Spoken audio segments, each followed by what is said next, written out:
Hello and welcome back to another Gunpla review. Today we'll be taking a look at the high-grade Universal Sentry MS-06FZ Zaku 2 FC from 0080 War in the Pocket. Now I love War in the Pocket. Arguably it's my favorite entry in not only the UC but just Gundam in general. And the FC is, well, pretty iconic for 0080. Which is why it's slightly unfortunate that this has a few quirks and issues, but we'll get into them.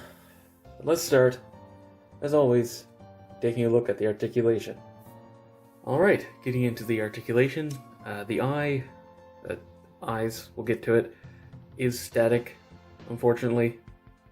So you don't actually get to move it. Also, it's not molded into the eyepiece, so you kind of have to line up the sticker. And also that means it's a lot harder to paint it, but that's not a big deal. The head itself is on the standard for the time ball joint hinge polycap, so you get a little bit of forward and back. Good luck getting any tilt out of this. The head has no neck, but you do actually get a pretty decent range left and right at least.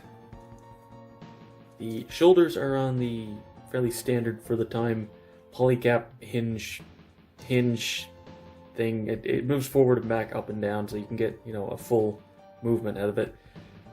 Rotation on a peg.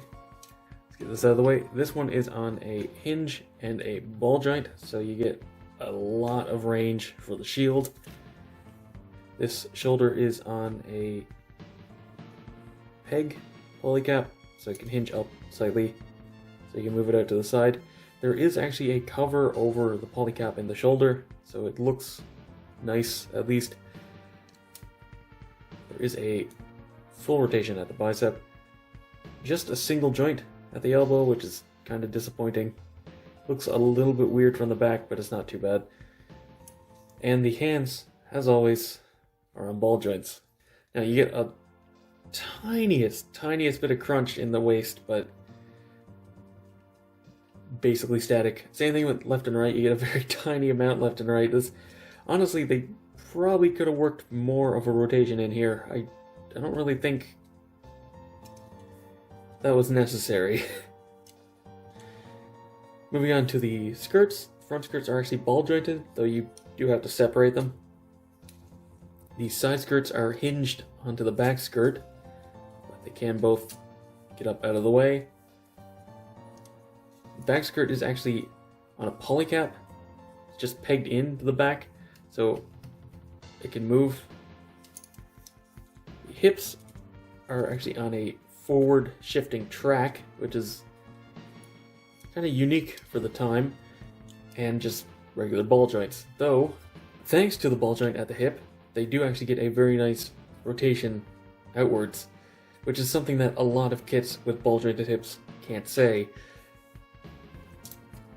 Also, double jointed knee for slightly over 90-degree bend, which is really impressive, even if it does leave a couple of little gaps there.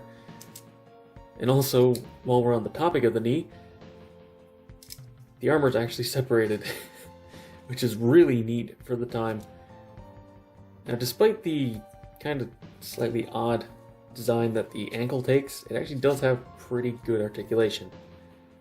Aside to the back. It doesn't really get anything to the back at all.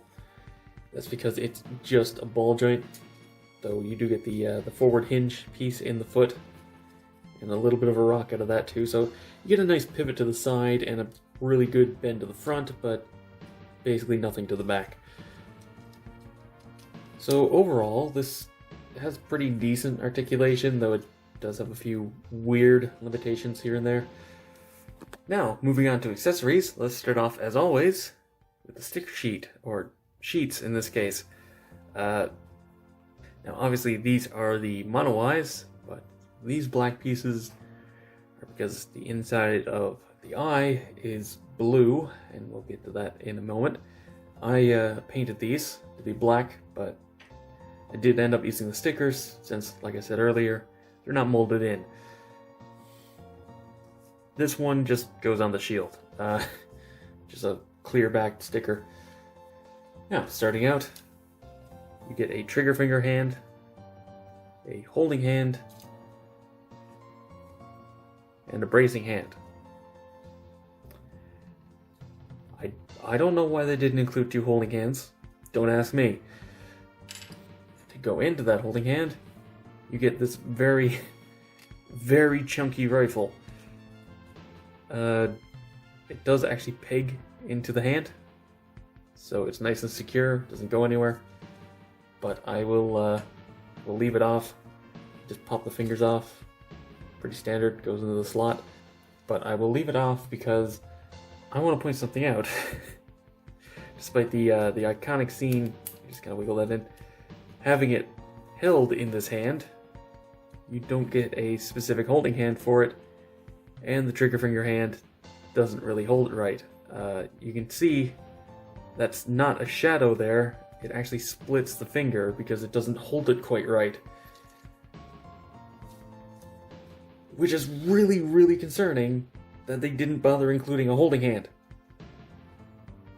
One of the most important scenes that this suit is in has it holding the Heat-Hawk in its right hand, and they just didn't think that was important, I guess. Now you do get a little clip, just plugs in here, that the Heat-Hawk can peg onto. There you go. Just pegs in like that. It's pretty standard for Heat-Hawks to do that. You do get these little grenades on the side, but they're all connected anyway, so not really something you can use. And finally, you do actually get 2 different heads, because the FC does have 2 different heads. The much more standard Zaku head, and the more Doga style helmet design. Both of these have a weird quirk where the hoses on the head are actually 2 separate pieces that get pegged into the sides, instead of just being a piece that, you know, sits over it and gets clamped in. Don't really know why they did it that way, but I can't really complain. There's nothing particularly wrong with that. It's not loose or anything anyway. Also, they did actually include an action-based peg hole. Use the polygap right there. And for a quick size comparison, about average height for Zaku, a little bit taller, but not by much.